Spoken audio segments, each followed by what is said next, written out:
What's up, friends of the fam? I have here the iPhone 17 Pro and the iPhone 17 Pro Max. I've been able to test both of them over the last few days and I noticed a few things that I would like to share with you in this video. There are a lot of new features and changes that caught my attention, which can be divided into two categories. One change that definitely belongs in category 1 is the front camera, which now has a square sensor. Normally, camera sensors are either landscape or portrait. For this reason, you have to rotate the iPhone if you want to take a picture in landscape format. Until now. With the front camera, this is no longer the case. It can take pictures in portrait and landscape format, regardless of how the iPhone is held, and adjusts automatically. The iPhone can also do this on its own. For example, if there are a lot of people in the picture, it intelligently adjusts the frame so that everybody is in it. This feature also enables center stage during video calls, where the camera intelligently follows you and adjusts the frame when more people enter the picture. The new front camera sensor has a second advantage. It increases the resolution from 12 to 18 megapixels, and the difference is definitely noticeable. The images have less noise and look a bit more natural to me, and not quite as digitally sharpened and post-processed as on the iPhone 16 Pro. You can see the difference when you switch to selfie video mode. Here too, the recordings have more detail, but above all, the image stabilization is much better.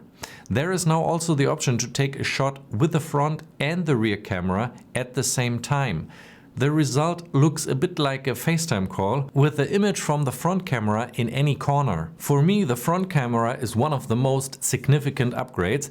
Apple has taken a feature that probably everyone uses and most people probably use very frequently and improved it in every way. For me, this is definitely a win for the entire iPhone 17 lineup. The second change in category 1 concerns the display. Basically, a lot has remained the same here, but the maximum display brightness outdoors has increased from 2000 nits to 3000 nits. That sounds pretty dramatic at first, 50% brighter. It's not quite that noticeable, but you definitely will notice it. I had a few situations where I was sitting in the sun using my iPhone and suddenly realized, wow, I'm sitting in direct sunlight and I can see everything on my iPhone without any problems. Apple also mentioned in the keynote that the display is less reflective, but I didn't have any moments where I noticed it in everyday use, so I couldn't notice much a difference here. When you hold both iPhones side by side, you can see that the reflections on the 17 Pro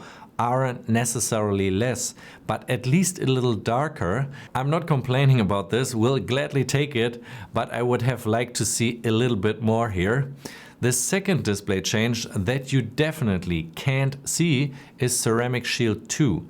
This is supposed to provide 3 times better protection against scratches. I can't say whether that's true at this point. It will take a little more time and I'm reluctant to put this new iPhone through a practical test. The third feature in category 1 is the battery. It's supposed to last 4 hours longer in both models. Personally, I thought the battery in the 16 models were already extremely good, especially in the Pro Max, and yes, it's even better in the 17 Pro Max. I wouldn't say 4 hours, but maybe 2 hours more at the end of the day. The same goes for the charging. 50% in 20 minutes isn't incredibly fast, but it's 10 minutes faster than its predecessor, and we're happy to take that improvement also. So we have 3 major improvements in our category 1 that should be relevant to the vast majority of users. I mean, the front camera, display and battery are 3 essential parts of an iPhone. That means everyone will benefit from these improvements. The thing is, all of these improvements from category 1 can also be found in the iPhone 17. The iPhone 17 has also the new front camera. The iPhone 17 also has a 3000 nits display, and the iPhone 17 also has a better battery. Sure, the iPhone 17 Pro Max in particular has a larger and better battery simply because of its size. Nevertheless, these 3 new features are not the features that make the Pro and the Pro Max the Pro Max. That's where category 2 comes in, which we'll look at now. Something that we really only get with the Pro models is a new design and new colors. Apple has taken a risk in this area this year, surprising some and disappointing others. The Pro models are available in silver, deep blue, and a bright cosmic orange. For the first time in a long time, there is no black or dark gray. Personally, I don't mind that at all. I mean, we've been wanting Apple to try something new for a long time, and they've definitely done that. But why there is no black or gray is still a bit of a mystery to me. There have also been some changes in terms of design. The cameras are still arranged in a triangle, but on what Apple calls a plateau that stretches across the entire width of the back. Both the plateau and the frame of the iPhone are made of a single aluminum unibody for the first time, while the back is essentially a glass panel so that wireless charging is still possible. This also results in a two-tone back. I personally like the design. The edges seem to be slightly rounder to me because the iPhone feels softer in the hand. I got used to the plateau extremely quickly, and I like that it's made of aluminum and not glass. Otherwise, there would always be a bar there that would probably be covered with fingerprints.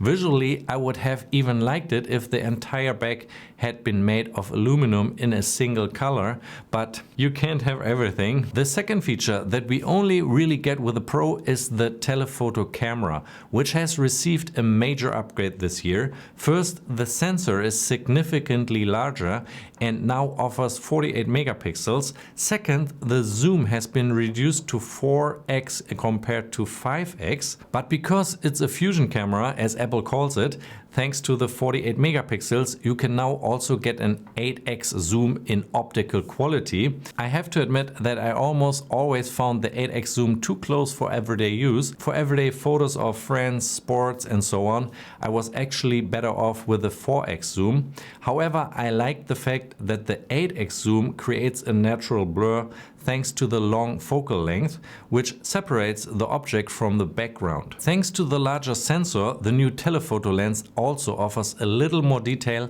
and less noise compared to the 5x zoom of the 16 Pro. Just like with the front camera, I also had the feeling that the images are sometimes a little softer than with the 16 and appear less digitally post-processed. That brings us to the third Pro exclusive feature, namely the vapor chamber.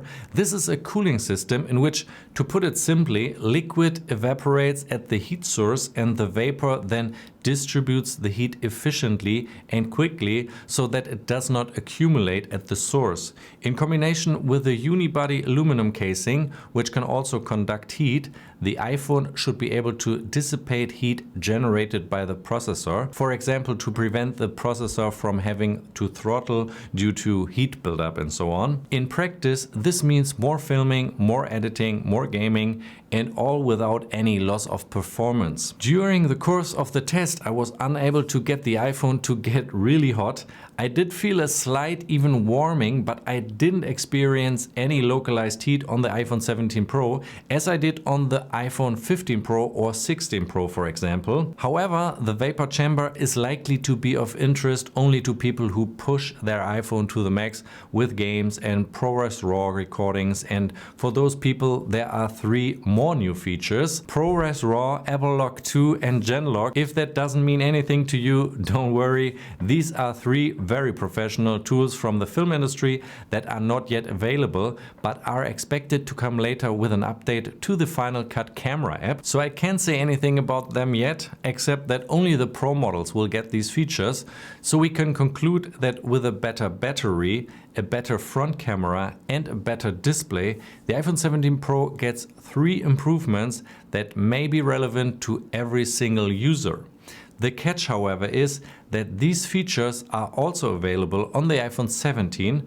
The unique selling points of the Pro models are therefore the design, the telephoto lens, the vapor chamber, the video tools, and strictly speaking, the size and battery of the 17 Pro Max. If you want maximum size and up to 2 terabytes of storage, there's no way around the Pro Max. Everyone else can ask themselves, do I want the new design? Do I need a telephoto lens? And if so, Does it have to be an 8x zoom or is less sufficient? Do I need a vapor chamber to play graphic intensive games, for example? Do I need ProRes RAW, Genlock or Apple Lock 2? If the answer to these questions is always no, then you're probably much better off with an iPhone 17 because you also get a better battery, a better display and a better front camera, and all that for $350 less, but with last year's design and new colors. If the answer to at least one of these questions is yes, then with the iPhone 17 Pro or Pro Max, you're getting an extremely powerful iPhone that is sure to serve you well. Friends of the fam, thank you for watching the whole video. If you liked it, leave a thumbs up. If you're not subscribed already, please do it, and we will get back to you with the JOCR news as soon as we reviewed all the other products, and I will get back to you as soon as possible.